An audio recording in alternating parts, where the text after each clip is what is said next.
How to add Amazon gift card to Google Pay. Hello everyone, welcome to today's tutorial. In this video, you would learn how you can add Amazon gift card to your Google Pay account. Please use your question and show you what you do to the end.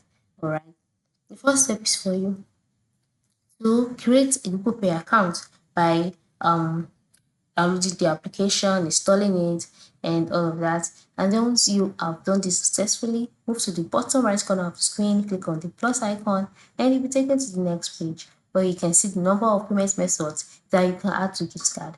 And they include payment pass, payment card, transport pass, loyalty card, gift card. So click on gift card and you'll be taken to the page. So here you can just go ahead and tap out the kind of gift card that it is.